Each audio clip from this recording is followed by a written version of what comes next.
Hello दोस्तों, मैं जितेंद्र आप सभी का अपने YouTube channel study 247 by Jitendra sir पर बहुत बहुत स्वागत करता हूं। दोस्तों, आज हम लोग राष्ट्रपति का पार्ट 2 पढ़ेंगे। इसके पहले हम लोग पार्ट 1 को कंप्लीट कर लिए थे। जो बच्चे पार्ट 1 को नहीं देखे हैं दोस्तों, वो लोग प्लेलिस्ट से जा कर के पार्ट 1 को ज़रूर देखें। पार्ट 2 को आज हम लोग पढ़ते हैं दोस्तों। अनुच्छेद 72। अनुच्छेद 72 में राष्ट्रपति की क्षमादान की शक्ति दी गई है। राष्ट्रपति की क्षमादान की शक्ति, राष्ट्रपति की क्षमादान की शक्ति दी गई है। अनुच्छेद 72 में राष्ट्रपति के पास कुल 3 प्रकार का क्षमादान की शक्ति है। पहला है लघुकरण, दूसरा है प्रतिहार, तीसरा है प्राविलंबन,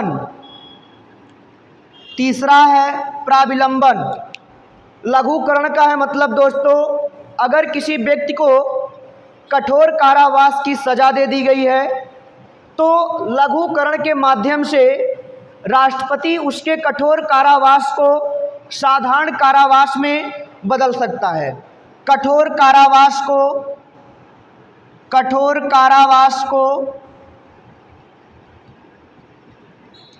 साधारण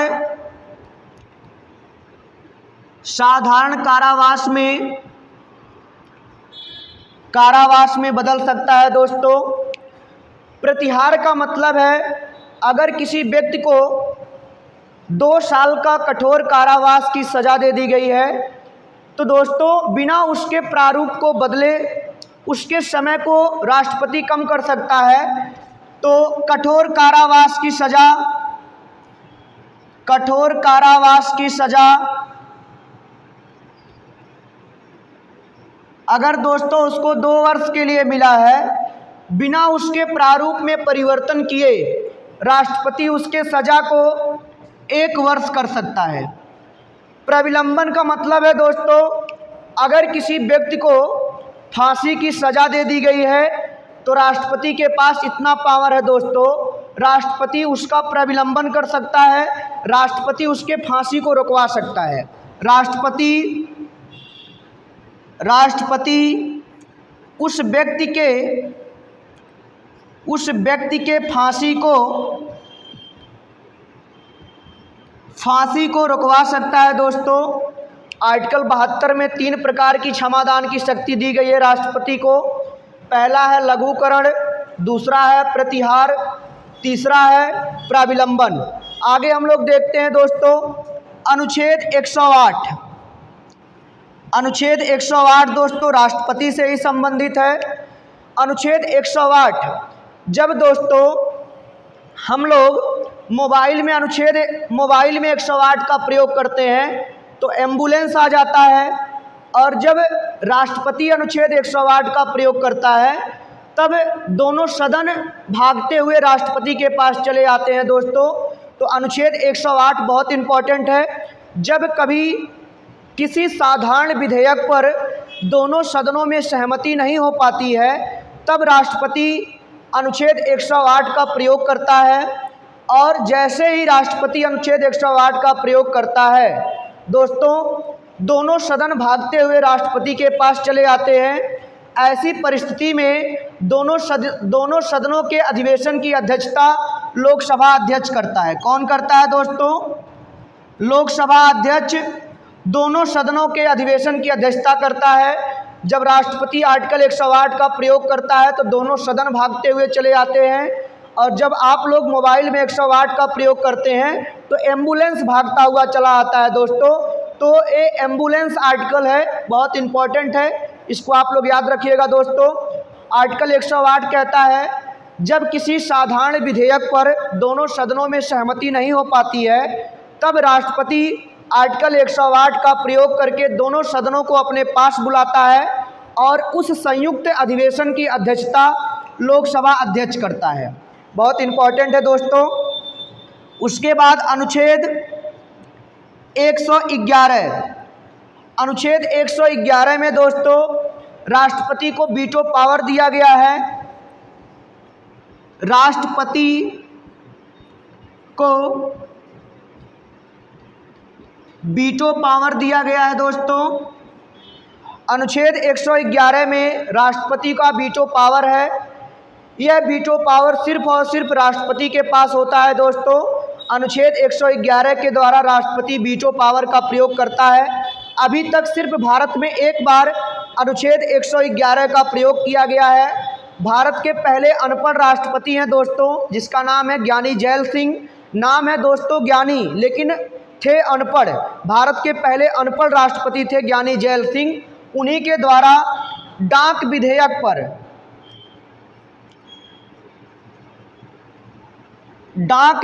पर 1987 ईस्वी में दोस्तों 1987 ईस्वी में पहली बार अनुच्छेद 111 का प्रयोग किया गया था। डाक विधेयक पर पहली बार 1987 में वीटो पावर का प्रयोग किया गया था दोस्तों, ज्ञानी जैल सिंह के द्वारा। एग्जाम में पूछा जा चुका है, इसको आप लोग याद रखिएगा।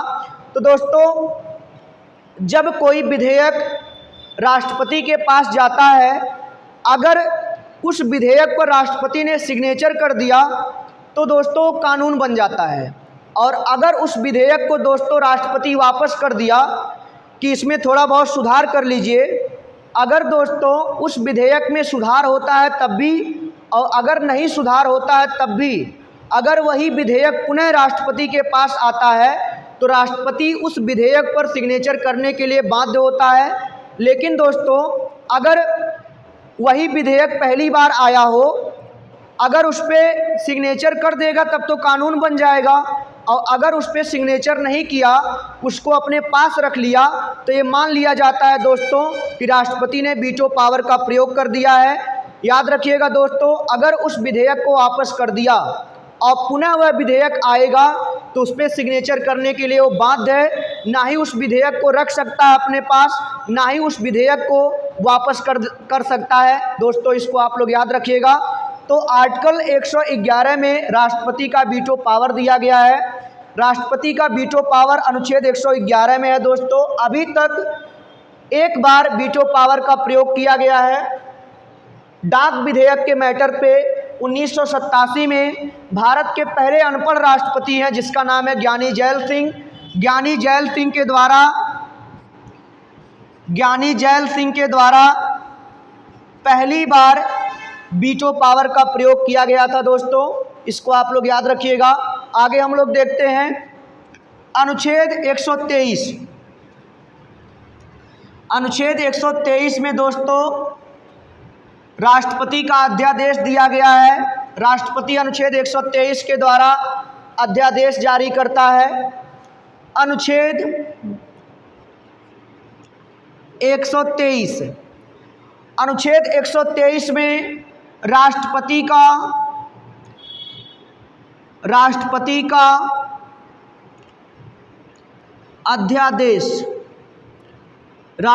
का अध्यादेश दिया गया है दोस्तों।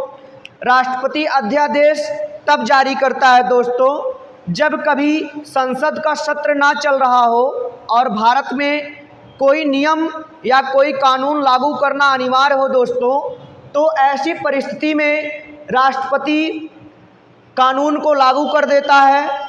और जैसे ही संसद सत्र की बैठक होती है दोस्तों, उस संसद सत्र के बैठक के 42 दिन या 6 सप्ताह तक वह राष्ट्रपति का अध्यादेश जारी रहता है, उसके बाद समाप्त हो जाता है। दोस्तों जो राष्ट्रपति का अध्यादेश होता है वो संसद के अधिनियम के समान ही होता है, लेकिन जैसे ही संसद सत्र की बैठक होती है उसके 6 सप्ताह या 42 दिन के बाद उस नियम को समाप्त कर दिया जाता है। तो राष्ट्रपति का अध्यादेश दोस्तों अनुच्छेद 123 में है, इसको आप लोग याद रखिएगा। उसके बाद दोस्तों अनुच्छेद 143 अनुच्छेद 143 में कहा गया है दोस्तों राष्ट्रपति सर्वोच्च न्यायालय के मुख्य न्यायाधीश से सलाह ले सकता है। लेकिन दोस्तों ये जरूरी नहीं है कि राष्ट्रपति को सर्वोच्च न्यायालय के मुख्य न्यायाधीश के द्वारा दिया गया सलाह राष्ट्रपति माने ही माने, ये जरूरी नहीं है। सर्वोच्च न्यायालय के मुख्य न्यायाधीश के द्वारा राष्ट्रपति को दिया गया सलाह, ये जरूरी नहीं है कि राष्ट्रपति उस सलाह को माने ही माने। राष्ट्रपति सर्वोच्च न्यायालय के मुख्य न्यायाधीश के सलाह को मानने के लिए बाध्य नहीं है। अनुच्छेद 143 में दोस्तों यह बात कहा गया है कि राष्ट्रपति सर्वोच्च न्यायालय के मुख्य न्यायाधीश से सलाह ले सकता है, लेकिन यह जरूरी नहीं है कि सर्वोच्च न्यायालय के मुख्य न्यायाधीश के द्वारा दिया गया सलाह राष्ट्रपति माने ही माने, मानने के लिए बाध्य नहीं है। तो राष्ट्रपति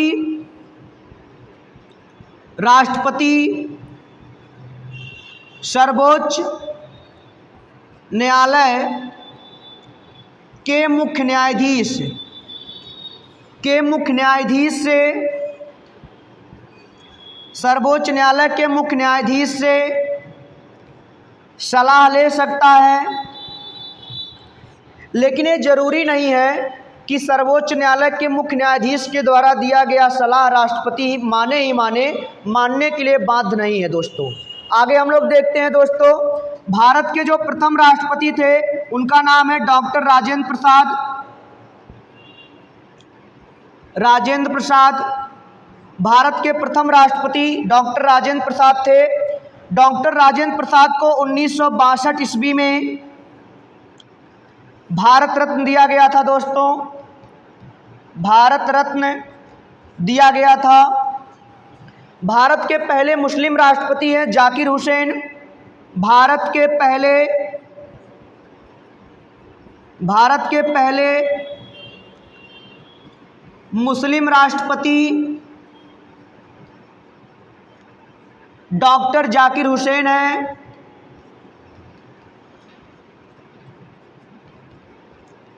डॉक्टर जाकिर हुसैन है।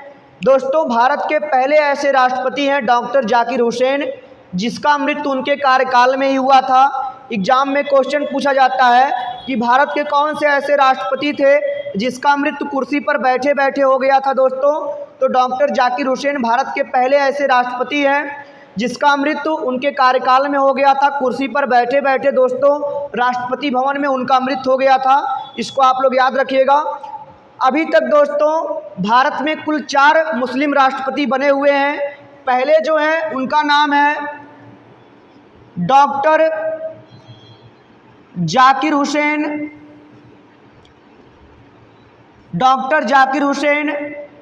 दूसरे जो हैं उनका नाम है फखरुद्दीन अली अहमद।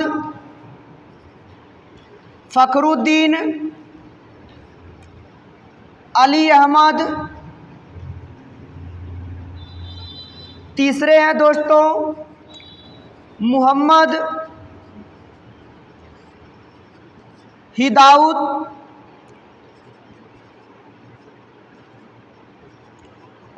हिदायतुल्लाह। दोस्तों मोहम्मद हिदायतुल्लाह कार्यवाहक राष्ट्रपति थे। चौथे जो है उनका नाम है अब्दुल कलाम, जिसको दोस्तों मिसाइल मैन के नाम से जाना जाता है। जो भारत के चौथे मुस्लिम राष्ट्रपति थे, इसको आप लोग याद रखिएगा। भारत के पहले दलित राष्ट्रपति KR नारायण थे। भारत के पहले दलित राष्ट्रपति KR नारायण